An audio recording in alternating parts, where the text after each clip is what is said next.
All right, let's talk about the Pittsburgh Steelers versus the Buffalo Bills, the game we're all excited to talk about. This is the marquee matchup. Okay, listen, a lot of people are expecting a Bills victory here, and I get it. And, to be honest, spoiler alert, I'm picking the Bills. I'll just say it right off the top. I am going to be predicting the Bills to win. But do I think there is a potential for this game to be stolen and for the Steelers to win? I do. Again, playoffs are so weird. Every game throughout the season, there's always like upsets every week, and then all of a sudden we get to the playoffs and people are like, no way that the fourth best team in football could lose to the 14th best team in football. It's like, no, of course that could happen. Yeah, that's not a crazy scenario. Starting off, as always, we're going to talk about the Steelers offense in this video, and we're going to start off with the page where where each team ranks in specific positional categories according to PFF grades. And you see a lot of high numbers on the left, right? I mean, this, Steelers 23rd passing, 23rd receiving, 31st pass blocking, compare that to the Bills' 4th best coverage. Not great pass rush, 19th pass rush, but the coverage has been good enough that they're still able to, play pretty well defensively. They put up good defensive numbers, even with some injuries. Of course, for Pittsburgh, what you look at and say, okay, maybe it hasn't been good week in and week out, and they've played 3 different starting quarterbacks at this point, but Mason Rudolph has, he's been better than what we've seen, right? Well, actually, he has graded slightly lower than Kenny Pickett, although maybe the Baltimore game brings that down. I don't know. But again, the receiving core really is a lot of George Pickens and Deontay Johnson kind of trying to carry everything, and Pat Freiermuth, although he's only had, he hasn't had 500 snaps this season, so that's kind of why that isn't great in as well. But going over to the running game, this is actually something that can get you a little bit excited if you're a Pittsburgh fan. And not to say the running game has been elite by the Steelers, 13th best run block, 12th best running. But against the Bills, 29th best run defense, that's an opportunity. And I do think Mike Tomlin is a very self-aware coach. He's going to go into this game realizing that they are underdogs. And so if you can run the ball a lot and take 35 seconds in between plays, maybe make this an 8-possession game instead of a 13-possession game, you have a better chance at winning. So, that's just lower possessions favors the underdog. So I do think that that's something that I expect him to try and do. Let's talk about some film, though. Again, these two teams did not play each other. They have played each other in recent years, but, this year they did not play each other. I think part of how I could see Pittsburgh trying to win this game is working underneath here. Like, this is the 3rd down and 5, for Cincinnati. It was hard to pick the perfect game to use as an example just because, Rudolph's only played 3 games for the Steelers, but I wanted to use a Rudolph example. It's man coverage for Cincinnati here. You see that one, Rudolph takes the snap. It's actually Jalen Warren underneath, and there's a window for him right here. You see the linebacker's pretty far away from him.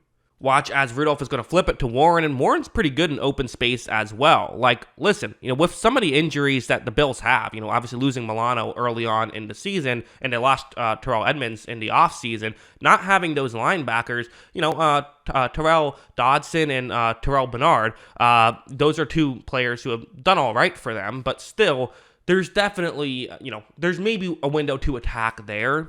We also have seen for Pittsburgh, they've had success doing things like this as of late, which is just kind of scheming up guys to get open. It's zone coverage. You have, a play action. You're then going to have a receiver run underneath. It's Jalen Warren, the halfback, running underneath. And then, receiver running a deep route, receiver running an out route. Hopefully one of these guys can get open. As you see when Rudolph runs this play, it's that middle route, which is usually the route that does get open. That's where Rudolph is looking towards. And as you see, Rudolph does make a good throw. They're able to pick up a nice little completion there. So good stuff there by, Rudolph, and good stuff by the whole Steelers offense. The issue, of course, is playing Buffalo. Not sure how well it's going to work. Like, going over here, this is the Bills against Miami just last week, who obviously Miami as good as at anybody at, getting guys out of position this way. You're running a play action, having a receiver go kind of underneath the safety but past the linebackers. Watch as when, you see Tua takes a snap. As of right here, watching this play live, it's like, oh, this is a touchdown. Like, this, or not a touchdown, but this is a first down. This is a touchdown would be pretty crazy. But, this is a completion. This is a bad situation for the Bills. But you look at when Tua eventually makes the throw, it's like completely covered up. That's just a great play by Jordan Poyer, who he does that, or excuse me, that was Micah Hyde who made that play. But still, that's just what they can do to you. And so there are a lot of smart players that know how to get in position and don't get fooled too often by schemes that can fool a lot of lesser units. And that's why even with the injuries, they've still been very good. Of course, going over to a play like this might be something that you look at if you are a Steelers fan and say, well, we got this. We got George Pickens, who is playing really good football despite not getting targeted this past week. And, Rasul Douglas, he got banged up last week. So there's that. Christian Benford has played very well for them, but still, Taron Johnson's played very well for them. They have a lot of good corners. They just do. But maybe you can get, if you get a one-on-one matchup, which the Bills might give you, could you get something like this? As you see, Pickens is going to run down the field. You see him with a little bit of an opening right here. Watch this beautiful throw from Rudolph, and then Pickens takes it the rest of the way for a touchdown. So good stuff there by Pickens, good stuff by Rudolph. This is what you need to see, really, probably, to beat the Bills. To me, there is a clear game plan for the Pittsburgh Steelers. Their game plan should be run the ball a lot, take 35 seconds in between plays, right? Make sure that you can try to get the clock down as much as possible, limit possessions, and maybe if you get one or two shots to take the ball down the field with Pickens, then you take it. That's how I view all of this. For final predictions here, so for the Pittsburgh Steelers, again, it's not looking great. I'm just going to be honest. Their overall season offensive points per drive have been a very poor 1.58. The Bills' defensive points per drive has been a very good 1.70. And to be honest, I'm kind of expecting something like that. My prediction is 1.70. I think it'll be right around what the Bills' season defense does. I think you can maybe argue there's a little bit of a benefit with the running game situation, and that's certainly how they're going to try to attack the Bills. And listen, it could work. I'm not saying that it can't work. I'm just not expecting that to work consistently to put up a ton of points. But we've seen the Steelers, find ways to steal games. So do I think that it's possible for the Steelers to potentially have something else happen? Well, I mean, it's possible. Again, the Mason Rudolph thing is such a question mark in my mind because Rudolph is someone who obviously, let's just be honest, has not played great his entire NFL career. He did come in and have a couple good games, though. And I remember even recently, not too long ago, he had another good game or two. So he is capable of playing well. I think they're going to need a big play. Kind of similar to what happened in Baltimore, right? It was a close game. They got the one big play. I think that's what they need. Granted, that was against Baltimore's backups, right?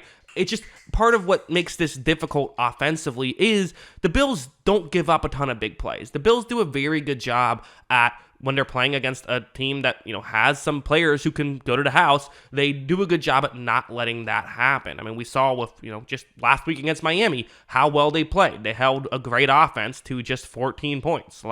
This is what they can do. So for the Steelers, I do think their main strategy offensively legitimately is finding ways to maximize the luck factor in this game because they can get turnovers, and that's maybe a way they can do it is protect the football offensively and then run the ball a lot, kill a lot of clock, and hope that your defense can make a play or two and hope Pickens can make a play or two. To me, that is the pathway to victory for Pittsburgh. But a lot of it is also going to come down to the other side of the ball, the Steelers defense against the Bills offense. So in my next video, I will talk about that, and then I'll give my final predictions, even though I already told you who I think is going to win, but I'll give you my score prediction and all that stuff. So definitely make sure you check that out. But yeah, those are my thoughts on this. What do you think? Let me know in the comments below. Always love hearing from y'all. And of course, as always, thanks for watching.